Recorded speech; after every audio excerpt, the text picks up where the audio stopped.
What the hell? Get away from that display! You people always looking for something to steal? I'm sorry, sir.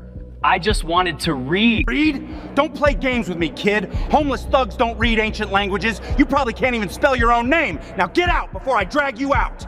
Thomas Webb's hand clamped on Elijah's shoulder. Rough. Public. Like grabbing a stray dog. Dr. Sinclair's assistant walked past. She saw the whole thing, kept walking. Elijah held a crumpled flyer. The museum seeks volunteer translators, all languages welcome. Nobody looked twice. Inside, 12 PhDs surrounded a document worth $200 million. Ancient script. Impossible to decode. The answer was in the hands of the boy they just humiliated. Have you ever dismissed someone's potential before they even opened their mouth? The delivery truck arrived at 7:15. Elijah slipped through the loading dock while Webb argued with the driver about paperwork. He followed the voices, urgent, frustrated, coming from the third floor. The conservation lab door stood half open. Elijah stopped in the doorway. 12 people crowded around a glass case, scholars in expensive clothes, 3 faces on video screens. Everyone is staring at a single piece of parchment under UV light. The document looked ancient, brown, cracked, covered in symbols that seemed to dance in the lamplight. "We have 48 hours. The woman speaking had gray hair and coffee stains on her white lab coat. Dr. Margaret Sinclair. Her voice carried the weight of someone who'd stopped sleeping. 48 hours before the Egyptian delegation arrives. This contract determines ownership of artifacts worth $200 million. A younger man, expensive watch gleaming, leaned closer. Dr. Sinclair, the symbols don't match any known Coptic dialect we've cataloged. I can see that, Marcus. Her jaw tightened. On the largest screen, a man with thick glasses spoke. Dr. Ramon Ortiz. Margaret, I've run it through every database. The syntax is completely irregular. It's like they invented their own commercial shorthand. Another voice from a different screen. Could be a forgery. It's not a forgery. Dr. Sinclair's tone ended that discussion. The papyrus dates to 4th century. We've confirmed that. We just can't read what it says. Silence filled the room, the kind of silence that costs careers. Elijah's eyes moved across the document. His lips moved silently. Reading. The symbols made sense. Perfect sense. Like reading his native language. It wasn't pure Coptic. It was Sahidic mixed with Judeo-Aramaic commercial abbreviations, the kind merchants used along the Nile trade routes. He'd read about this exact dialect structure in a book 3 years ago, page 94. He could still see the page. Jennifer, the assistant, glanced toward the door, saw him. "Security!" Her voice cut through the room. "There's someone..." Elijah didn't think. The words just came out. "It's not Coptic. It's Sahidic mixed with Judeo-Aramaic commercial shorthand." Every head turned. They saw a skinny black kid in an oversized jacket, 15 years old, standing in a room where he absolutely did not belong. The room went silent. Not the comfortable silence of thinking. The shocked silence of a pattern breaking. Dr. Ortiz leaned toward his camera. "That's actually theoretically possible, but it's a 20-second guess from someone who..." His eyes traveled up and down Elijah. The worn sneakers, the too big jacket, the way the kid stood like he was ready to run. "Someone untrained." "Who what, Ramon?" Dr. Sinclair's voice had an edge. Ortiz backpedaled. "Someone without formal credentials." Marcus, the younger curator, crossed his arms. "Dr. Sinclair, how did this kid even get in here?" "I'm standing right here." Elijah's voice was quiet. "I can hear you." "Doctor." Sinclair turned. Her eyes met Elijah's, sharp, assessing, not dismissive. "How old are you?" 15, ma'am." Murmurs rippled through the room. Someone laughed. not a kind laugh. 15, Marcus repeated. This is what we're doing now? Listening to teenagers off the street? Where did you learn about Sahidic Aramaic hybrid scripts? Dr. Sinclair ignored Marcus completely. Elijah shifted his weight. I read about it. In a book. Which book? Kaufman's Comparative Analysis of Semitic Trade Languages. The library had it in the reference section. Dr. Sinclair's eyebrows went up. That book was graduate level. Dense. Most PhD students struggled with it. You read Kaufman? Yes, ma'am. The whole thing? Yes, ma'am. Another scholar, older woman with silver hair, shook her head. Margaret, this is absurd. We're wasting time. But Dr. Sinclair kept her eyes on Elijah. Can you read any of this document? Marcus stepped forward. Doctor. Sinclair, we can't seriously... I asked him a question, Marcus. Her tone could have frozen water. Elijah, can you read it? Elijah's hand trembled as he approached the case. The smell hit him first. Chemical preservatives, old leather, the scent of history. His sneakers squeaked on the marble floor. Too loud. Everyone heard. The other scholars stepped back, creating distance, like he carried something contagious. His finger hovered over the glass. Careful not to touch. Line 3. His voice was barely above a whisper. It says, between the merchant Theophilus and the temple administrator. Dr. Ortiz started typing frantically. Wait! Stop! His face went pale. The fragment we already confirmed, the merchant's name. He's right. How is he right? A younger woman pulled up reference texts on her tablet, scrolling fast. Elijah continued. It's a loan agreement. They're using abbreviated syntax. Traders along the Nile Red Sea route used these shortcuts to save papyrus. See this symbol? He pointed to a mark everyone had assumed was decorative. That means guaranteed by goods in transit. The silver-haired scholar leaned in, studied the symbol. Her face changed. My God, that's not a decorative flourish. Dr. Sinclair removed her glasses, cleaned them slowly, put them back on, looked at the document, looked at Elijah. What's your name? Elijah Carter, ma'am. Where did you study ancient languages, Elijah? I didn't study anywhere. I just read. A lot. Where are your parents? The question hit like a fist. Elijah's eyes dropped. His jaw tightened. Dr. Sinclair saw it. The flinch. The pain. She didn't push. Instead, she slid another document across the table. Demotic Egyptian. Different script entirely. What about this one? Elijah looked. His eyes moved across the lines. Fast.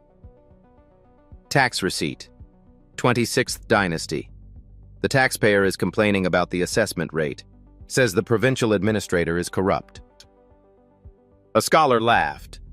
Nervous. High-pitched. Another looked like he might be sick. Marcus pulled out his phone. Started researching.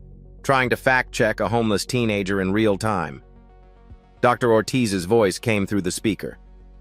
Margaret, I don't know what's happening right now, but that demotic translation, I just cross-referenced it. He's accurate. Completely accurate. Someone whispered, He's just a kid. Elijah heard it. Everyone heard it. Dr. Sinclair's voice cut through. He's a kid who just did what 12 of us couldn't do in 6 hours. She looked at Elijah, really looked, like seeing him for the first time. Where do you sleep, Elijah? The question hung in the air, heavy, uncomfortable. Elijah didn't answer, didn't need to. Everyone in the room suddenly understood why his jacket was too big. Why were his shoes worn through? Why he'd been on the loading dock at dawn. Dr. Sinclair asked the question everyone was thinking. Where do you sleep, Elijah? The words pulled him backward. 3 years. To when everything still made sense. The public library on 42nd Street. That's where it started. Elijah was 12 when his mother died. Cancer. Fast. 3 months from diagnosis to funeral. His father was already gone. Sentenced to 8 years for a crime he swore he didn't commit. No appeals. No family to take a kid nobody wanted. Foster care lasted 2 months.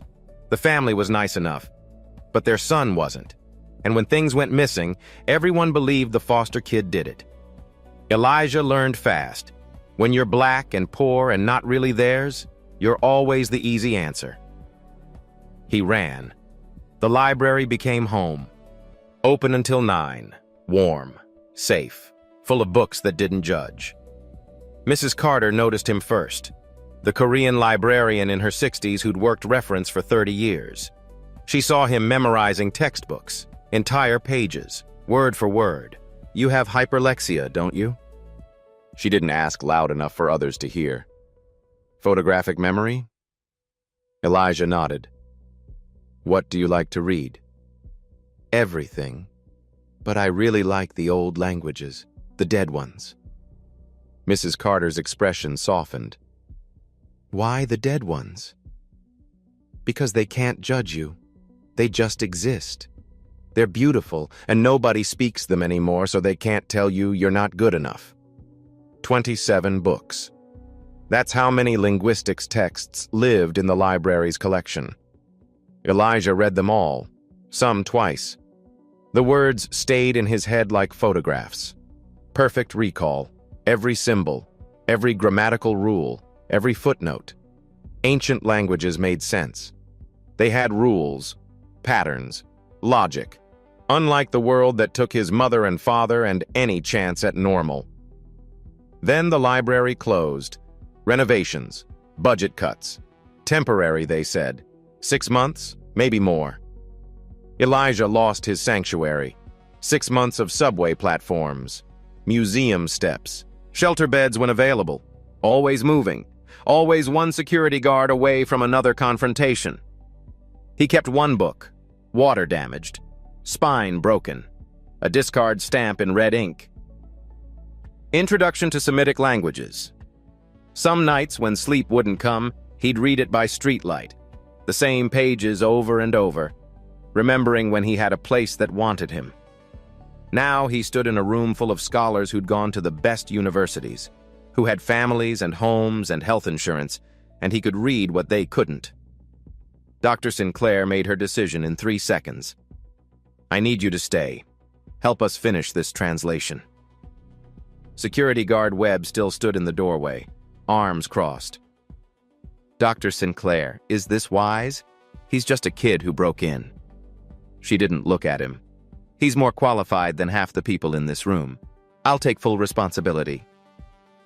Jennifer, the assistant who'd avoided Elijah that morning, spoke up. "But he's a minor. We need parental consent for anything official. Liability issues." "Then I'll be his guardian for today." Dr. Sinclair's tone allowed no argument. "Get the paperwork." She turned to Elijah. "Are you hungry?" He hesitated, nodded. "Jennifer, order food. Whatever he wants." She pulled a lab coat from the closet, adult size. It hung loose on Elijah's thin frame. "You work here now, temporarily. We'll figure out the rest later." She set a bottle of water and a notepad in front of him, gave him space at the table, between 2 scholars who looked like they'd swallowed glass. The hum of UV lights filled the silence. Pencils scratched as people took notes, from a 15-year-old homeless kid. The absurdity wasn't lost on anyone. Elijah's voice grew steadier as he read, line by line. The contract revealed itself. An agreement between a merchant and a temple, transportation of sacred artifacts, penalties for breach, insurance clauses, witness requirements. His finger traced the symbols, never touching the glass, just following the words like reading a bedtime story. This clause here specifies delivery timeline, 30 days from the new moon, payment in silver, weighed in the temple, verified by 3 witnesses. Dr. Ortiz leaned into his camera. The historical records support this. Temple silver trade was common in that period. Marcus whispered to another curator. Not quiet enough. This is embarrassing. We're trusting a street kid. Dr. Sinclair heard. Marcus, either contribute or leave. Your choice. Marcus went silent, but his expression said everything. Then Elijah stopped. Line 8. Different script woven into the Sahidic. This section.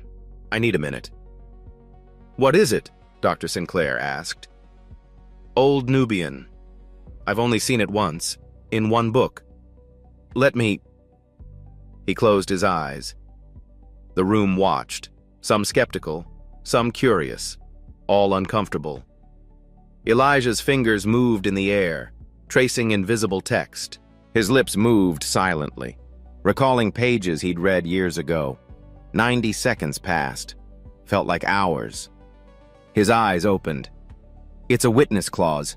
Requires 3 signatures. One from a Nubian trade partner. Proves the agreement crossed regional boundaries.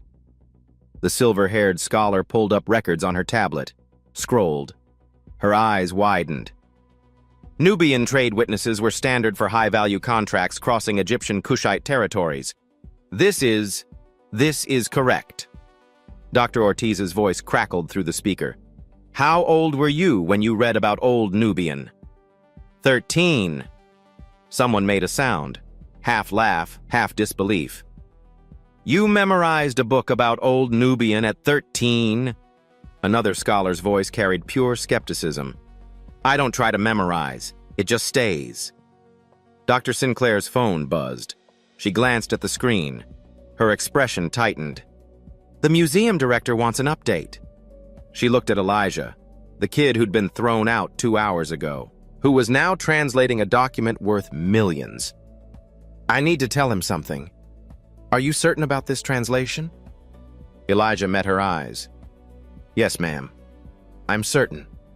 She nodded, stood, smoothed her lab coat. Then that's what I'll tell him. She walked toward the door, stopped, turned back. Don't let anyone make you feel small while I'm gone. The door closed behind her. Elijah sat at the table, surrounded by scholars with decades of experience and Ivy League degrees, and they were waiting for him to tell them what came next. The boardroom was all glass and leather, city views and expensive art. Richard Halloway, the museum director, sat at the head of the table, 62, white, $3,000 suit, a man used to control. Your source is a homeless teenager? His voice carried disbelief and something sharper, disgust. Margaret, a 15-year-old black kid off the street? Dr. Sinclair kept her spine straight. My source is someone who can read languages your entire staff cannot. The optics, Margaret. He leaned back, fingers steepled. A child, no credentials, living on the streets. What if he's running some kind of con? What if you're being played? Played into what? Accurate translations verified by 3 PhD linguists? Board members watched through video screens, silent, judging. Patricia Vance, the museum's legal consultant, shook her head. Expensive highlights caught the light. Dr. Sinclair, we cannot present this to the Egyptian delegation. The translator is a minor. Where are his parents? Who's legally responsible if something goes wrong? 3 separate experts have confirmed every line he's translated. Confirmed based on his initial reading. Patricia's tone sharpened. What if he's wrong? What if this is all an elaborate... An elaborate what? Dr. Sinclair's voice went cold. A con? By a child who can barely afford to eat? We have our reputation to consider. And he has his life to consider. His future. His one chance. Halloway stood, walked to the window, looked out over the city like a king surveying his kingdom. You're willing to stake your career on a 15-year-old homeless boy? Yes. Your tenure, your reputation, 20 years of work. Yes. For a kid you met this morning. For accuracy, for truth, for not letting prejudice decide who gets to be brilliant. Silence stretched, uncomfortable, heavy. Another board member spoke. Older man, Boston accent. Margaret, even if the boy is right, he's a child, a troubled child. The delegation will see this as unprofessional, desperate. The delegation will see results. From a black teenager living on museum steps? The words hung there. Everyone heard what he didn't say. The assumption underneath. Dr. Sinclair's jaw tightened. Say what you mean, Gerald. I mean, optics matter. Perception matters. You mean you can't trust a black child to be what he's already proven he is? Brilliant. Gerald's face flushed. That's exactly what you meant. Holloway turned from the window. This discussion is over. We'll revisit tomorrow. Margaret, I strongly suggest you find a more traditional solution. Outside the boardroom, Elijah sat on a bench, close enough to hear voices, not words, just tone, anger, dismissal, arguments about him, not with him. Jennifer sat nearby, scrolling her phone. She glanced at him, looked away. They don't mean it personally, she said, not looking up. Yes, they do. Elijah's voice was flat, empty. I'm used to it. Used to what? Being invisible until I'm useful, then being too risky to trust. He stood. It's always the same, every time. He walked toward the elevator. Jennifer watched him go. Guilt flickered across her face. This morning's memory. Pulling her bag away. Walking past. The elevator dinged. Doctor. Sinclair burst through the boardroom door, saw Elijah waiting for the doors to open. Don't go. He didn't turn around. Elijah, please. I'm making it worse for you. I always make it worse. She reached the elevator, stood beside him, not blocking, just present. You're not making anything worse. Their fear is... The elevator doors opened. Empty car waiting. Neither moved. Dr. Sinclair pulled out her card, pressed it into his hand. Tomorrow, 8 a.m., we present to the Egyptian delegation. What if I mess up? I'm just a kid. She bent down, eye level, the way a mother would. You're not just anything, Elijah. You're extraordinary. His eyes filled. He blinked hard. I need you tomorrow, but only if you choose to come back. The elevator doors closed. Empty. Elijah looked at the card in his hand. Dr. Margaret Sinclair, Director, Ancient Languages Division. Someone finally saw him.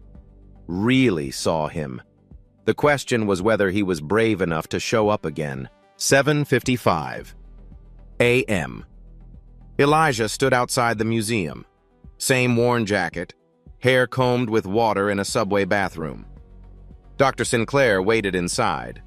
Shopping bags in her hands, youth sizes, still tagged. You're a consultant now. Dress the part. The bathroom mirror showed someone different. Button-down shirt, pants that fit. First new clothes in 18 months. He touched the collar, tried not to cry. 8:15. Black cars arrived. The Egyptian delegation. Serious men in expensive suits. One woman in a navy hijab. All carrying authority like weapons. Dr. Youssef El Sayed led them. 55. Sharp eyes that missed nothing. Dr. Sinclair, I trust you have answers? Significant progress. The conference room was filled. Egyptian legal team, cultural attaché, their translator, museum staff. The air is thick with tension and money. Dr. Sinclair presented preliminary findings. The contract's structure, terms, parties. Dr. El Sayed listened, nodded, revealed nothing. Impressive. He opened his briefcase. We've brought a complementary fragment. We need simultaneous verification. A photograph slid across the table. Different papyrus, same impossible script. Our translator reads in Arabic, yours in English. If they align, we proceed. He looked at the video screen. Dr. Ortiz? Actually, Dr. Sinclair stood. Our lead translator is here. She gestured to Elijah. The room froze. Dr. El Sayed's face changed. This is a boy? This is Elijah Carter, 15, the reason we're here. The Egyptian attaché whispered in Arabic, fast, sharp. Why waste time with a child? Elijah understood every word, said nothing. Dr. El Sayed studied him. You translated the primary document? Yes, sir. At 15? Yes, sir. Convenient. No warmth in the word. The Egyptian translator, Dr. Amina Hassan, set up her materials. 43. 2 decades of experience. She glanced at Elijah like he was playing dress-up. Shall we begin? Both documents projected on screens. Dr. Hassan began. Arabic flowing smooth, professional, unshakable. Elijah followed in English. Younger voice, but accurate.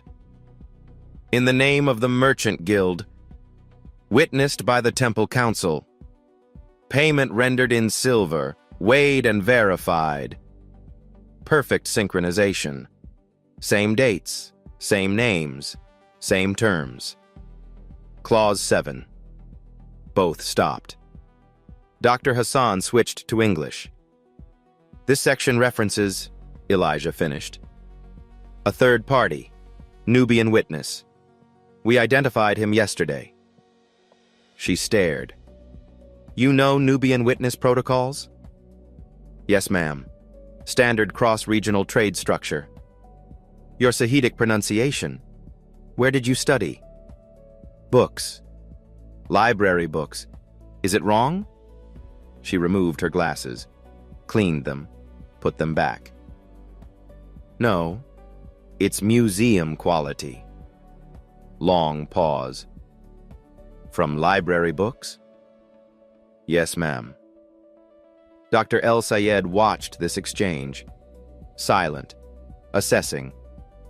His attaché spoke, English this time, meant to be heard. We're trusting our delegation to a child? Dr. Hassan turned, sharp. We're trusting accuracy, which he's provided.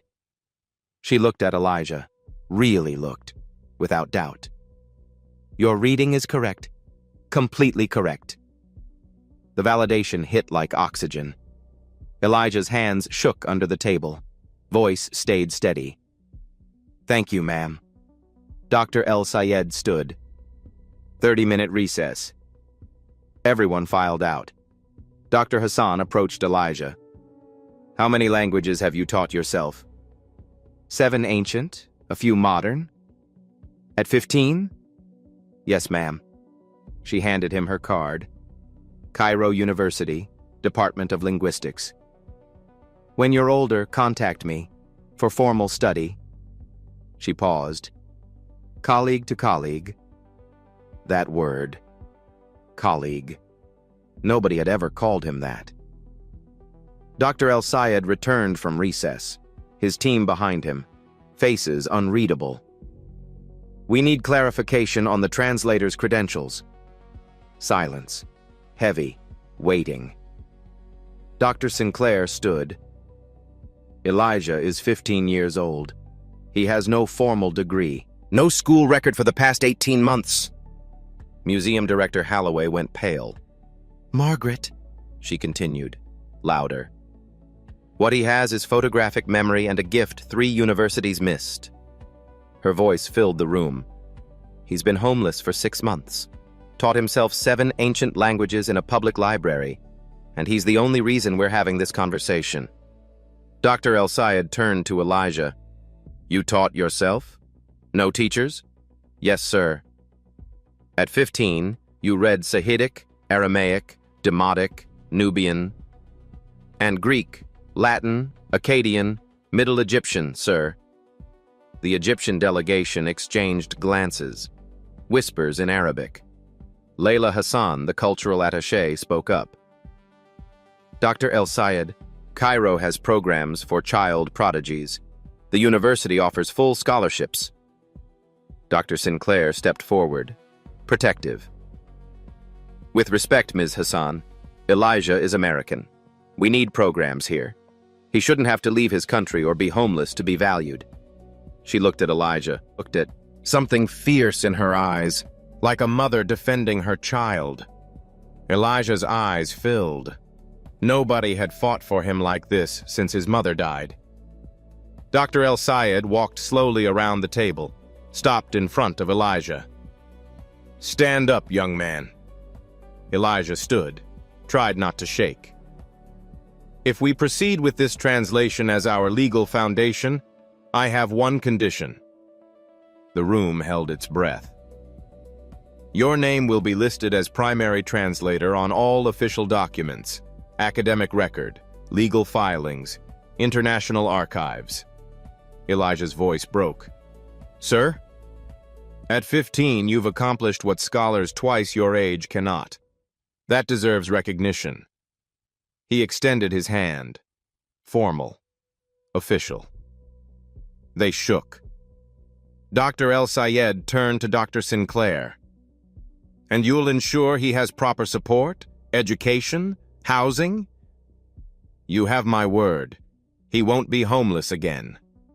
Dr. Amina Hassan added, We'll provide reference letters for any program he applies to.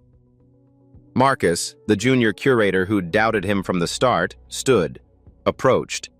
His face different now, ashamed. Elijah, I was wrong about you, completely wrong. I judged you by age and circumstances instead of ability. I apologize. Elijah didn't know what to say. Thank you. No. Thank you. You taught me something important today. Other scholars approached, offered hands, apologies, respect. The silver-haired woman who'd questioned his credibility.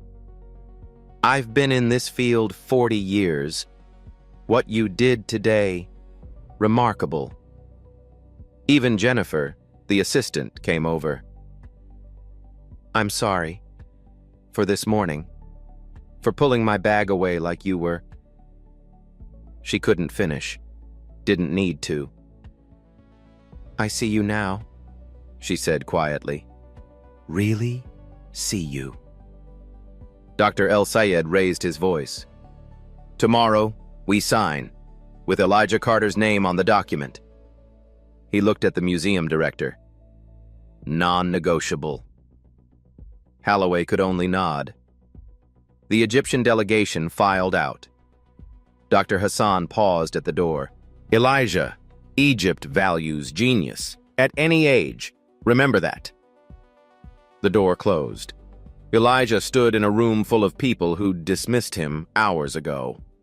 Now they saw what Dr. Sinclair had seen from the start. Someone worth believing in. The delegation broke for lunch. Elijah found his way back to the conservation lab. Empty now. Quiet. He stared at the preliminary document on the table.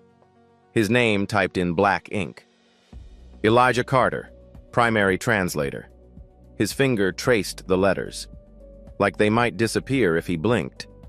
Dr. Sinclair found him there, didn't announce herself, just sat down beside him. Not across. Same level. She didn't speak right away, just sat, present.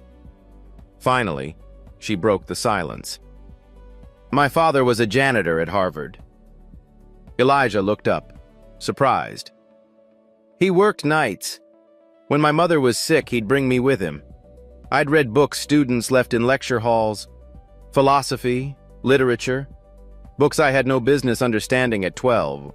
Did you go to Harvard? Eventually, but first, someone had to see past the janitor's daughter. She pulled out her phone, showed him a photo. Young girl, maybe 15, standing with an older black man in a custodian uniform, both smiling. His name was Samuel. He told me something I've never forgotten. Her voice softened. He said, "They'll see the uniform before they see you. Prove them wrong every time." I was 16 when he said that. Your age, almost. Elijah studied the photo. The girl who became Dr. Sinclair. The father who believed in her. You remind me why I do this work. I just read languages. No. She turned to face him fully. You remind people that genius doesn't come with a resume, or an age requirement, or a permanent address. Her hand rested on his shoulder, not like Webb's grip that morning, not pushing him away. This touch said, I see you. I believe in you. I have something for you. She pulled out a library card. Brand new. His name is printed on it. Mrs. Carter called yesterday. She's been looking for you since the library reopened last week. His hands trembled, taking it. The children's section has new linguistics books. Anonymous donation. A small smile. They're waiting for you. Elijah tried to speak. Couldn't. The card blurred through tears. And I talked to youth services. We're setting up temporary guardianship. You'll have a place to stay while we figure out long-term arrangements. The tears came. Quiet. Years of holding everything together finally breaking. She didn't shush him. Didn't tell him to be strong. Just pulled him into a hug. First real hug in 3 years. He sobbed into her shoulder. All the fear, all the nights sleeping on concrete, all the times he'd been invisible. Someone finally cared enough to see him, to fight for him, to give him back what the world had taken. You're going to be okay, she whispered. I promise. You're going to be okay. And for the first time since his mother died, Elijah believed it. 2 p.m. Final contract review before signing. Everyone back in the conference room. Egyptian legal team, museum staff, translators on screens. The energy is different now. Cautiously optimistic. Then the Egyptian legal expert spoke. Older man, gray beard, reading glasses. There's a discrepancy. The room frozen. The date conversion, line 43. If this is wrong, the entire contract fails validation. Dr. Sinclair leaned forward. What kind of discrepancy? The Coptic calendar year doesn't align with the Roman year we need for legal standing. If the conversion is off, 3 institutions lose their claims. 200 million in artifacts. International law implications. Holloway's face went white. Dr. Ortiz pulled up references on his screen. Typed frantically. We need to verify against the museum's Coptic calendar codex. But that's in deep storage. 6 hours minimum to retrieve and authenticate. Dr. El Sayed checked his watch. Our flight leaves at 8 p.m. Without verification, we cannot sign. Can we reschedule? Holloway's voice carried desperation. Next month, perhaps. But the political window closes this week. After that, priorities shift. The deal was dying. Right there. In real time. Everything Elijah had done. Dr. Sinclair's reputation, the museum's credibility, all collapsing. Elijah's voice came out small. What if I verify it now? Every head turned.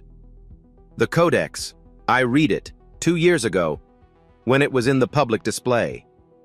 Marcus stood. Elijah, the codex has 400 pages of dense calendrical tables. I know. You were 13. I know. You're saying you remember it? All of it? Dr. Hassan, the Egyptian translator, leaned forward. You have photographic memory. Complete recall? Elijah nodded. Holloway shook his head. Dr. Sinclair, this is too risky. We can't stake everything on a child's memory of a book he read 2 years ago. Dr. El Sayed's voice cut through. Young man, if you're wrong, this agreement fails. Years of diplomatic work, wasted. I understand, sir. The pressure on a 15-year-old. This isn't fair to ask. Elijah met his eyes. Nothing about my life has been fair, sir.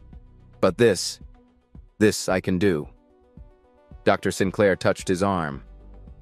Elijah, are you certain? It's okay to say no. His voice steadied. I remember the conversion tables. Let me try.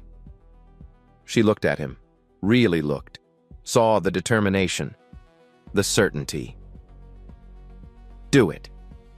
The room rearranged. Elijah at the head of the table now. 20 people watching, waiting. He closed his eyes. The room held its breath. Complete silence except for the hum of fluorescent lights. Someone's watch ticking. Traffic outside. Elijah's finger traced patterns in the air, like reading invisible text. His face showed concentration, eyes moving rapidly under closed lids. He was seeing it. The page. Clear as the day he'd first read it. Sweat formed on his forehead despite the cool room. Page 247. His voice distant, uncertain. Third column. His eyes stayed closed, fingers still moving. The table converts Coptic calendar year 1050 to Roman year 334 Common Era. He opened his eyes, blinked, looked around like waking from a dream. The contract date matches. It's valid. Dr. Sinclair grabbed the phone. Archives. This is Director Sinclair. Authorization code Alpha 7. Pull the Coptic calendar codex immediately. Page 247, third column. I need confirmation in 1 hour. The archive supervisor's voice crackled. Director, that's a 6-hour process. Make it 1 hour. Everything depends on it. She hung up. Now they waited. 60 minutes stretched like days. People made small talk, nervous energy. Nobody really listening to anyone else. Elijah sat apart, second-guessing everything. What if his memory failed? What if he'd mixed up pages? What if he just destroyed Dr. Sinclair's entire career? Dr. Hassan approached, sat beside him. How many books have you memorized? I don't know. I don't try to memorize. It just stays. Have you been tested? Formally? No, ma'am. No one to take me. No insurance. She exchanged a look with Dr. El Sayed across the room. Something passed between them. Understanding. Recognition. Elijah, regardless of what happens today, you have a gift. An extraordinary gift. What if I'm wrong? Then you're wrong. But you were brave enough to try. 45 minutes. The conference room felt smaller, hotter. Marcus paced. Holloway checked his phone every 30 seconds. Dr. Ortiz stared at his screen like willing the answer to appear. 50 minutes. Dr. Sinclair stood by the window, arms crossed, not praying, but close. 58 minutes. The phone rang. Dr. Sinclair grabbed it, put it on speaker. The archivist's voice, slightly breathless. Page 247, third column confirmed. Coptic calendar year 1050 corresponds to Roman year 334 Common Era. Pause. The child was absolutely correct. The room erupted, voices overlapping, relief, disbelief, amazement. Elijah dropped his head into his hands. Dr. El Sayed stood, walked deliberately to Elijah, extended his hand. Young man, you have one of the most remarkable minds I've ever encountered, and I've taught at 3 universities across 2 continents. They shook hands. Have you considered advanced study? Egypt has programs, full scholarships, housing, support. Dr. Sinclair stepped in, gentle but firm. He has options here too. I'll make certain of that. Dr. El Sayed nodded, respect in his eyes. Then, America is fortunate. The Egyptian team gathered their materials, preparing to leave, return for tomorrow's signing. But Elijah couldn't stay. The adrenaline draining left him shaking, empty. He excused himself, found the ancient Egypt gallery, the one he'd walked through dozens of times when the museum was open, when he was invisible. He sat on the floor, back against the wall beneath a statue of Thoth, god of wisdom and writing. The tears came, relief, exhaustion, fear he'd been holding for hours. I could have been wrong. I could have ruined everything. Jennifer found him there, the assistant who'd avoided him that morning. She didn't ask permission, just sat down beside him on the floor, mirrored his position, back against the wall. They sat in silence. Long moment. I'm sorry. Her voice is quiet. For this morning. For pulling my bag away from you like you were something dangerous. Like you were... She couldn't finish. I see you now. Really see you. And I'm sorry I didn't before. Elijah nodded, couldn't speak. She pulled a granola bar and juice box from her purse. You haven't eaten all day. You're still a kid. You need to eat. Small kindness, huge impact. He took them, whispered, "Thank you." They sat together. Two people who'd started the day on opposite sides of a wall, both learning something about seeing past surfaces. Above them, Thoth's statue stood silent, ancient witness to a modern moment of grace. 6 p.m. The museum's grand hall, marble columns rising 30 feet, crystal chandeliers catching the evening light. This room had hosted presidents and kings. Tonight, it hosted a 15-year-old homeless boy. Press filled the back rows. Cameras. Reporters from The Times, CNN, Al Jazeera. This wasn't just a museum event anymore. This was international news. The signing table sat on a raised platform. Ornate. Historic. Usually reserved for major acquisitions. Elijah stood to the side. The blazer Dr. Sinclair bought him still had the tag tucked inside. She'd purchased it during lunch. Hadn't even asked his size. Just knew. It fit perfectly. Museum Director Holloway. Egyptian delegation. Legal teams from 3 countries, all taking their seats at the table. Cameras flashed. Reporters murmured into phones.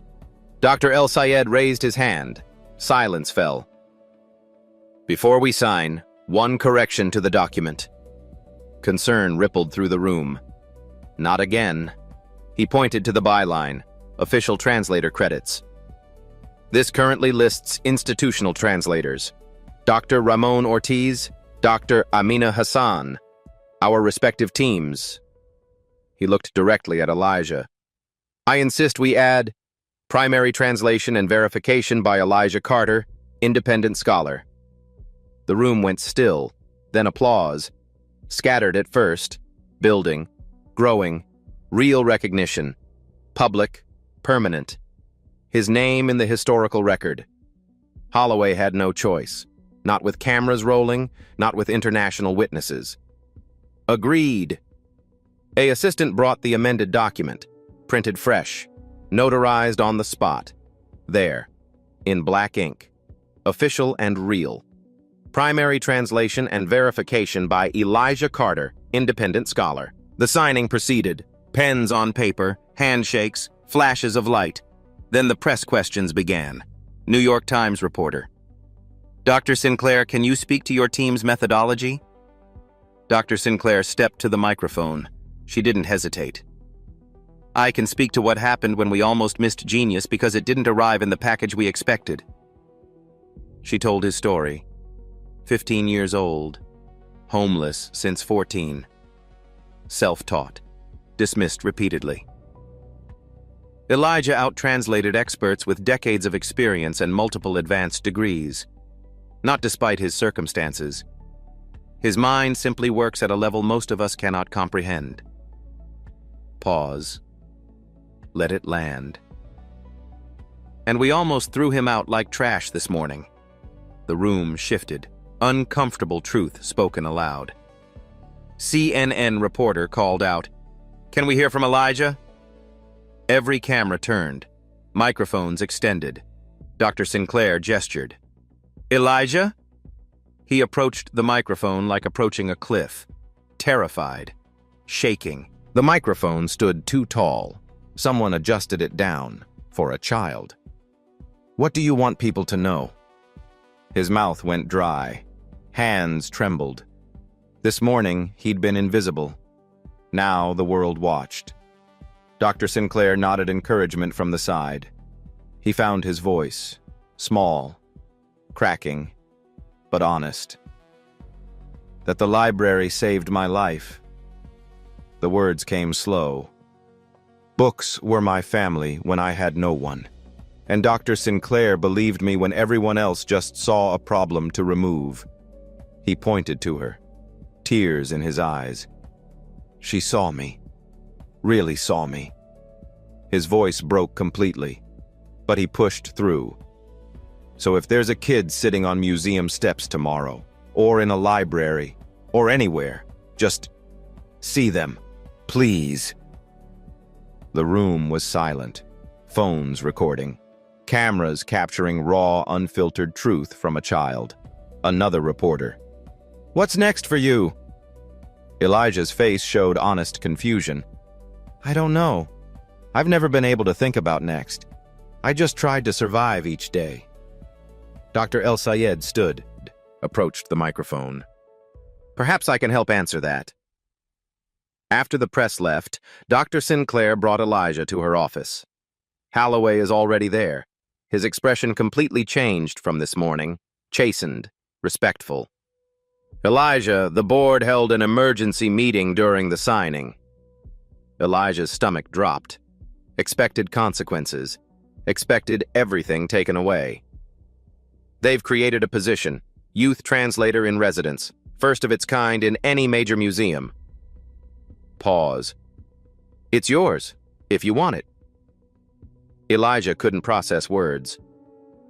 "I don't have anywhere to," Holloway interrupted, actually apologetic.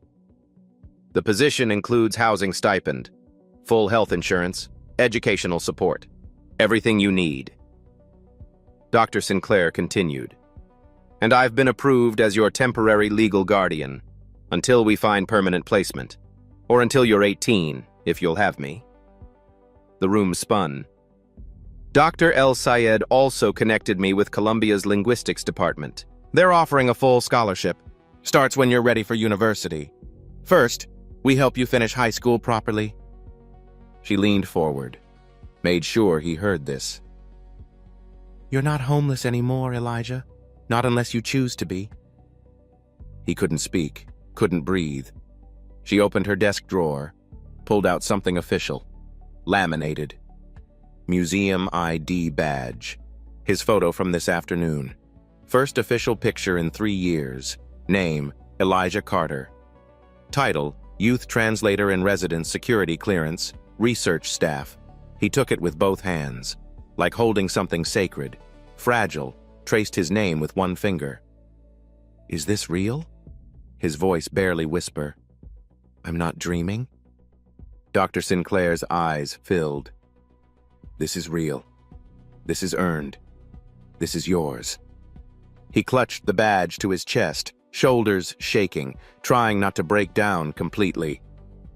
"Thank you. Words are inadequate, insufficient. Thank you." The Egyptian delegation waited in the hall, final goodbyes before their flight. Dr. El Sayed shook Elijah's hand again. "When you're older, visit Cairo. As a scholar, the archives await you." Dr. Hassan gave him her card. "Call me when you do. We'll explore together, colleague to colleague." That word again. Colleague. Even Marcus approached, the curator who'd doubted him from the start. Elijah, I judged you by age and circumstances instead of ability. That was wrong. Deeply wrong. He extended his hand. Thank you for teaching me something I should have already known. They shook. Elijah gracious beyond his years. Thank you for saying that. No. Thank you for being brave enough to show up. Late evening, museum closing, security making final rounds. Webb, the guard from that morning, found Elijah at a desk in the conservation lab, reading under a single lamp, surrounded by ancient texts. Webb stopped in the doorway, remembered his hands on the kid's shoulders, the dismissal, the assumption. He removed his cap. I owe you an apology, son. Elijah looked up. You were doing your job, sir? No. Webb stepped inside. I was making assumptions. That's not my job. That's just prejudice wearing a uniform. He extended his hand. Welcome to the museum, Mr. Carter. They shook. Formal, respectful, Elijah's badge clipped to his shirt, catching lamplight. Proof this wasn't a dream. Webb left. Elijah returned to his book. The lamp glowed warm. His worn backpack sat beside a new museum-issued laptop, still in the box, too precious to open yet. Through the window, New York City spread out in lights. The same streets where he'd slept. The same steps where he'd been dismissed. But now he had a key. To an apartment. To a future. To himself. The camera would pull back now. If this were a film, show the small figure in the vast library, show how he belonged here, how he'd always belonged. But this wasn't fiction. This was a 15-year-old boy who'd survived homelessness and prejudice and a world that tried to make him invisible. And he'd won. Not by changing who he was, by proving who he'd always been. 3 months later. Elijah sat in a private tutoring session, museum-funded. The tutor, retired professor, treated him like a scholar, not a charity case. Advanced mathematics, literature, sciences he'd missed while surviving. An envelope arrived. Columbia University seal, early admission program for exceptional students. He opened it with Dr. Sinclair watching. Congratulations on your acceptance. His hands shook, holding the letter. She hugged him. Both cried. The apartment was small, studio in Queens, but it was his. First place with his name on the lease. He still slept with the light on. Still woke up sometimes thinking he was on the street. Learning to feel safe took time, but he was learning. The library on 42nd Street. Mrs. Carter behind the reference desk. Same place she'd been for 30 years. Elijah walked in wearing his museum badge. She saw it. Her face crumpled. They embraced in the middle of the children's section, both sobbing, other patrons staring. I knew you were special, she whispered. I always knew. You saved me. You saw me when I was invisible. No, baby. You saved yourself. I just gave you books. Dr. Sinclair's office wall told the story. Framed photo of Elijah with the Egyptian delegation. Another of him receiving the museum's Youth Achievement Award. A third of him giving a tour to school kids his age. She looked at them every day, reminded herself why the work mattered. Dawn, 6:47 a.m. Same time he'd been dismissed 3 months ago. Elijah sat on the museum steps, professional clothes, museum badge visible. But he sat anyway, remembering, honoring the journey.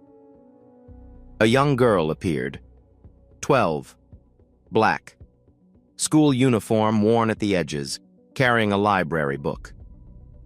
Introduction to Ancient Greek. She sat on the steps, started reading. Elijah smiled. That's a tough one. Good choice. She jumped. pulled the book close, protective.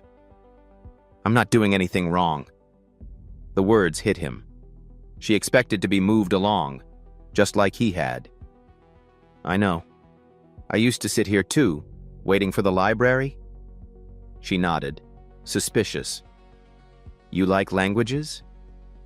My teacher says it's weird. Nobody thinks it's cool.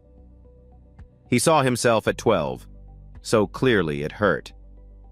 I think it's cool. I work here. I translate ancient languages. She looked skeptical. You're not that old. I'm 15. Started learning when I was your age. He showed his badge. Her eyes went wide. That's a real job? Very real. He pulled out his card. If you want to see the real artifacts, the ancient writing, call this number. Ask for me. I'll give you a personal tour. She took the card carefully, like something valuable. For real? For real. Someone gave me a chance. I want to do the same. She studied the card, then his face. Why? Because every kid deserves to be seen, really seen. She nodded slowly. Didn't quite believe it yet, but wanted to. I'll call. Maybe.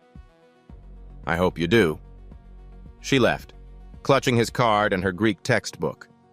Elijah watched her go, saw his own past walking away, but also someone's future walking forward. The narrator's voice would come here, steady, calm. The voice that's guided this whole story. Elijah's story isn't just about one brilliant mind being discovered. It's about how many we miss while they're standing right in front of us. Invisible because they're young, because they're homeless, because they don't look like what we expect genius to look like. Right now, today, there's a child on museum steps, in a library, on a subway platform, waiting, hoping. Brilliant. Mrs. Carter saw it in a library. Dr. Sinclair saw it on museum steps. The Egyptian delegation saw it in a translation. What will you see today? Who will you see today? The Carter Initiative launched 6 weeks after the signing. Dr. Sinclair's proposal. Partnership with New York City homeless shelters. 15 teenagers hired as paid interns. Not just languages. Art, science, history, conservation. Columbia created the Second Chance Scholars Fund. Full scholarships for homeless youth with exceptional abilities. 3 other museums adopted the program.